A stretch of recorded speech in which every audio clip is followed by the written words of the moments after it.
There is a phrase I hear all the time in leadership conversations, and this includes church leadership conversations. In fact, especially when a leader or a church or an organization is under pressure, especially pressure to get something done, to move a product out, to launch something.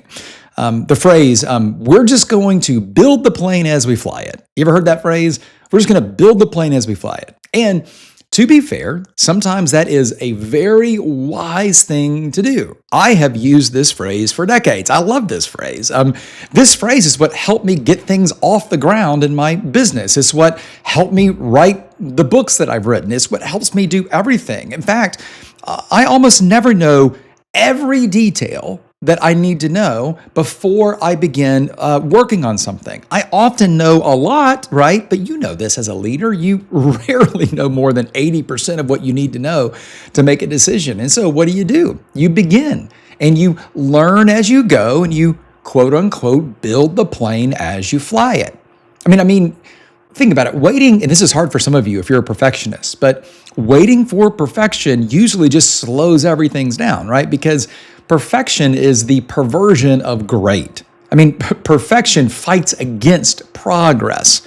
And forward movement matters when we're trying to launch a product, write something, even develop a sermon series, right? Like we at some level understand that we can't perfect the system before we begin working in the system. In fact, working in it is what allows us to perfect it, make it better. But here's the problem, okay? Too often, that phrase, build the plane as we fly it, that one phrase has become, in some circles, almost like a permission slip for ambiguity. Not agility. We want to be agile, but it's almost like it's allowed people to be ambiguous and just use the phrase as an excuse. I've watched very capable and committed teams grow tired, not because they lacked effort, but because they lacked clarity. They were very busy and they were very sincere and they were doing meaningful work, right? But they couldn't answer a simple question like, what does success actually look like here? Or who owns what decisions? That lack of clarity, that's exhausting. You know what leads to burnout? Things like that. So when leaders move fast, but without shared clarity, you know what happens? Pressure multiplies. And sometimes it multiplies subtly and quietly until it gets to a point where it's overflowing and you don't even know how to back it up. You can't just say, let's just build the plane as we fly it to make your team feel better. Here's actually what build the plane while we fly it means. Well, let me talk about what it assumes, right? There's some assumptions we should think about. And this analogy about flying a plane and building it as we fly it, it's actually a perfect analogy. Think about this in an actual plane, right? No pilot ever takes off without knowing where they're going, right? No flight crew operates without shared direction. No aircraft flies because everyone just pitched in, right? It flies because everyone knows their role, understands their place. Leadership in this context works the exact same way. Okay, if you're going to build and fly at the same time, there are three things that have to be crystal clear. The first one is the destination. And this is where leaders often kind of underestimate the clarity gap. Projects are active, calendars are full, lots of meetings are happening. But here's what you should ask. What should be different 6 months from now if this works? And answer that, right? That question, if we build this plane as we fly it, where should we be as an organization, as a church, as a team in 6 months? If you aren't sure how to answer that question, it means that you have a destination gap. There's not clarity around even why you're building the plane, much less where it's going to take you. So when the destination isn't clear, right? Think about this. Progress becomes very subjective too.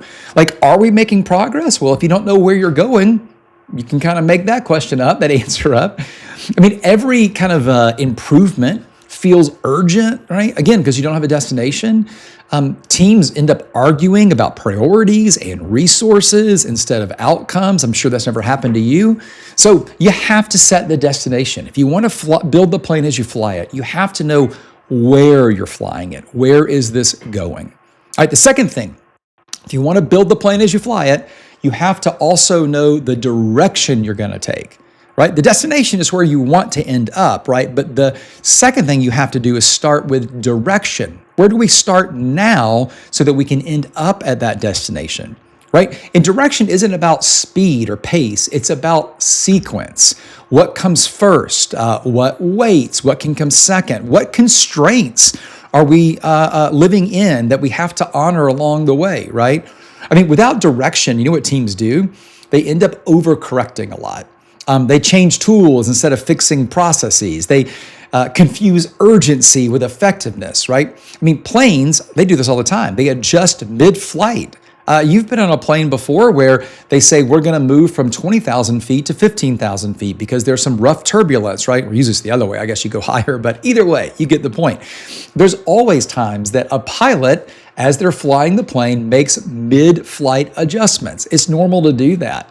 And so when we understand not just the destination, but also the direction, it allows us to make some of those decisions along the way so that we can improve the process because we understand the direction we're heading in, right? Now, third thing, last thing, you have to have responsibility. I talk a lot about delegation, and this is a part of it. It's who's responsible for what. I think out of the three, this is probably the most common failure point in leadership and in teams and in organizations when you're trying to create something and launch something kind of as you create it. I think leaders just too frequently assume that the responsibility is obvious. And maybe that's because to you it is obvious. I think sometimes teams assume that decisions belong to someone else, maybe like you if you're the leader. And of course, the result of all of that isn't collaboration. It's just a whole bunch of hesitation or people making decisions that isn't within their strength suit or isn't within their realm of responsibility. So often, though, what happens is hesitation and people just wait and then decisions stall and the work gets duplicated. And I mean, think about it. Planes don't fly because everyone helps everything, right? They fly because everyone knows exactly what they are responsible for. Now, here's, I think, why leaders skip these, and I'm going to call them anchors. I think it's easy to look at those three things. We'll call them anchors, and it makes sense why we skip them a lot. I mean, often the pressure that we're under, it can compress our timelines, and therefore it can compress our thinking. I think sometimes urgency, it feels like it almost rewards motion, right? It's like the faster you go, the more you feel like you're accomplishing. And that is especially true when things feel urgent. And in some cases, waiting can feel irresponsible. So what we do is we just kind of jump in, move forward. We say we're going to build the plane as we fly it, hoping that clarity will emerge on the way. Sometimes it does. More often, though, what emerges is not clarity, but fatigue and frustration and quiet confusion. And this is especially true among capable people who want to do meaningful work but aren't sure what success looks like. Listen, I want you to be an intentional leader. And intentional leadership doesn't choose between clarity and speed, right? It insists on clarity before any acceleration can happen. And you know what? Insisting on clarity doesn't slow momentum at all. It actually protects it. So here's a very practical step. You know me, highly practical. Here's a practical step that you can take this week.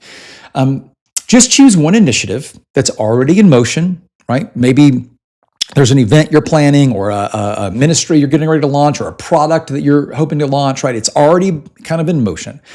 Before your next meeting where this is going to be talked about, I want you to clearly name those three anchors and put it in writing. What is the destination? What's the direction? And who owns what? Let me give you that again. What's the destination? What's the direction? Who owns what? Those are the three anchors. That single act of intentional leadership will do so much to reduce the pressure. And potentially increase the confidence far more than any number of meetings could ever do.